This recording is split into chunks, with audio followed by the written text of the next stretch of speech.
Hello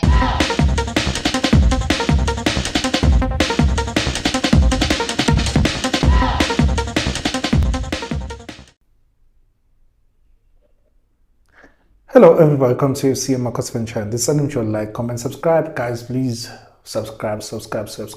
Thank you for sharing the videos. Guys, let me just get straight to it. We are playing against Supersport United tomorrow.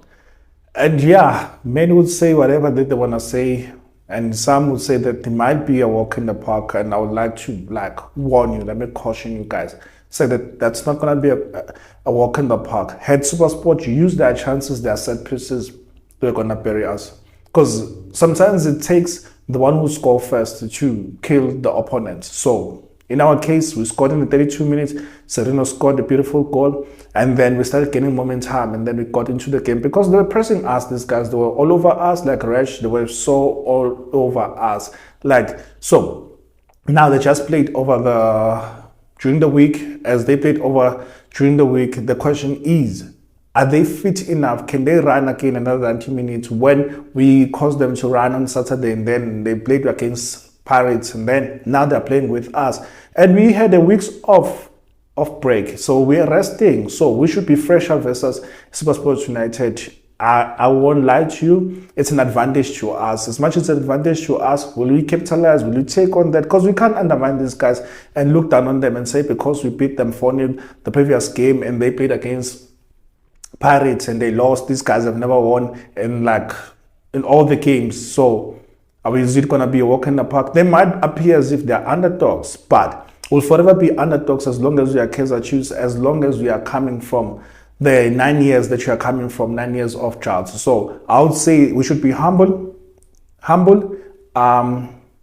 attack this game or approach this game in a way that will make us look like, okay, you know what, we are hungrier versus Supersport United. It's not a walk in the park. It's not 3 points in the back until 90 minutes is over. So our approach should be different, or our approach should be the same way that we played against these guys. And they're coming back from another 90 minutes. It was hard. They were running non-stop. What is the positive on their end is the fact that Tyson is back, so which give them more strength. They're solid at the back, and then they just signed, is it Akubaga? I think Akubaga from Sundowns. That guy, he scored against us in that, was it 4-0 or something? Not the 5-1 game where we lost on the Thursday. We lost 5-1. But in that game, I think the first game also, he scored one of those goals. So he's not just a nobody. He knows PSL now. Yes, he's suffering from injuries. He might not be fully fit, but the fact that he's there, it also adds onto them, the advantage to them. He knows Kaizer Chiefs. He knows Sereno. He was playing with Sereno. Your Tyson is back. Tyson is a captain of this club. So they're kind of solid at the back. Zugamanja, I love the fact that we dealt with him in the previous game, but in as much as we dealt with him, I think it was Felix who missed chances. Most of the chances was missed by Felix, their striker. I think it's their striker, the big, tall guy that was a nuisance there, who headed fewer balls to Ndwara. So how to approach this game? We attack them. One thing about Nabi, as I always say, and I'll always say this, is the fact that Nabi is not a chicken. He's not scared of anyone. Whether he's playing Sundowns or he's playing your Supersport, he's going to have an attacking approach. He's not going to sit at the back and counter and then hope that the opponents will be sleeping. So it's going to be attacking. So in terms of the starting lineup, I've said how we'll attack, same way that you've been attacking all the games or approaching all the games. So there's nothing that I would change in terms of the approach. In terms of the starting lineup, there's one person or two that I would change in the starting lineup. Not because I hate this player, but because I haven't seen much for him to really second him or support him playing ahead of your guys who are more hungry than him. Or he's losing the ball cheaply. He's losing the ball cheaply and in dangerous positions. And Wes is a captain, that is math. That's the only guy that I would change in the starting lineup when it comes to this game. So there are young guys that probably Nabi would need to rest or play fewer minutes, because in as much as the guys like your Shabalala, for example, are playing week in, week out, guys, These guys are still young. I think he's 20 or so. He's still young. He can't be playing game in, game out 90 minutes. Injuries, they come because players are not well managed. So I would manage to probably play him first half and see what's happening, and then sub him 60, 70 minutes, but don't play him until 90 minutes or 80 minutes for that matter. Sub him. You have Amakhosi who can come in, give us same approach. Yes, he might not be quicker as Yumdu Shabalala, but he's also creative and he also has an eye for goal. So you start tweaking the starting lineup here and then start making those changes here and there so that you give players, all the players, you start to rotate. That's another thing that you need to rotate. You need to rotate players. So if we rotate players, we're giving everyone that fighting power to say that, you know what, the coach wants to test everyone, and the coach wants to test everyone that they can play at the highest level against like teams like your Supersports, against teams like your Sundowns, for example. So you can't just chicken out and say that, no, I can't substitute my starting 11. It's good the fact that it looks like the coach has found his starting 11. For me, I think the coach has found his starting 11. I think that, yes, he can tweak it here and there and whatnot, but at this moment, he has found the starting 11. So his starting 11, it's solid. However, now that he needs to manage young players, he needs to do that. And also the fact that some players are accumulating yellow cards, like Inacio Miguel, he's accumulating yellow cards. He has gotten like 2 yellow cards already. So what does it do with that? What does it do with that? Does it sit at the back and say that, you know what, no, Inacio is my other captain, or does it say that he's gonna play and keep on playing and playing? And then what happens that he misses a game that is crucial?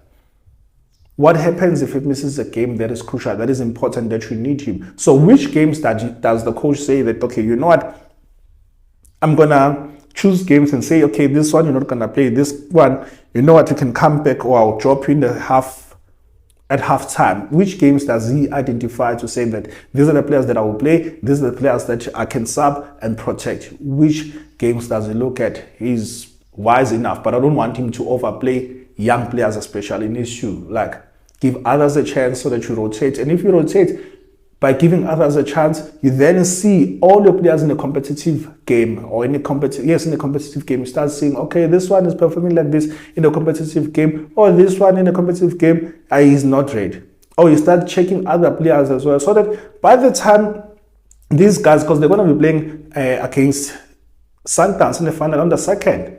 So what are you doing? How are you managing them? That you're giving them minutes, so that say that these ones are not performing. Will you just take a guy who has never played? Where did that guy get minutes?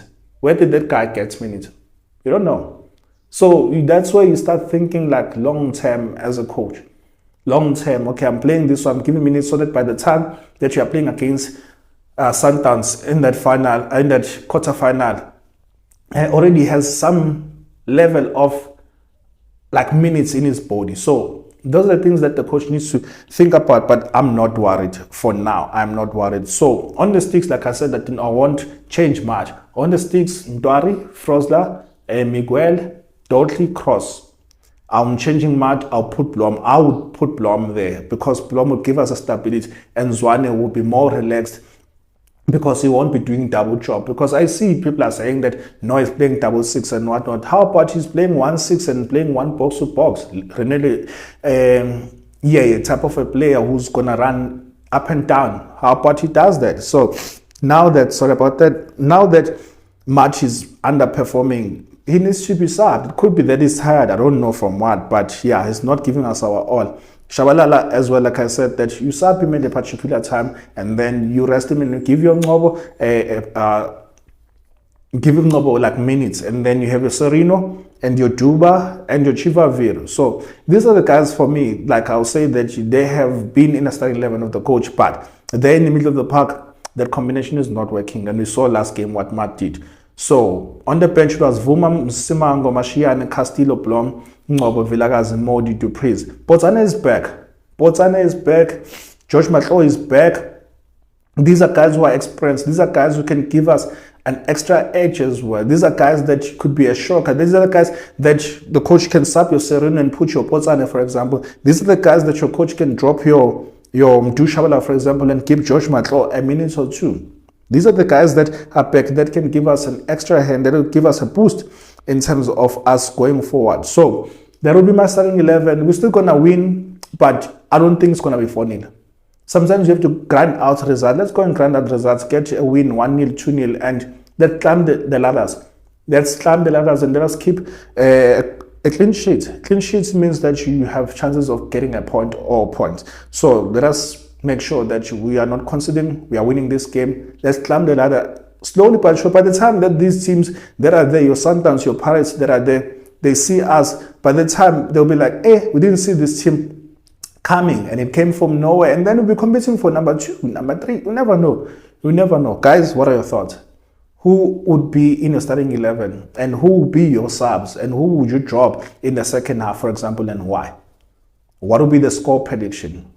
I want to see guys like Opotana getting some game time, giving them minutes. I mean, these guys didn't have a proper preseason. That's another thing that is counting against them. They are catching up to the coach's instructions and ideas. But I mean, give them a chance. Let's see how they perform in the few weeks that they've trained with the team. Let's see how they perform. Guys, I'm asking your thoughts. I'm out. FC, Amakhosi, love you. Cheers.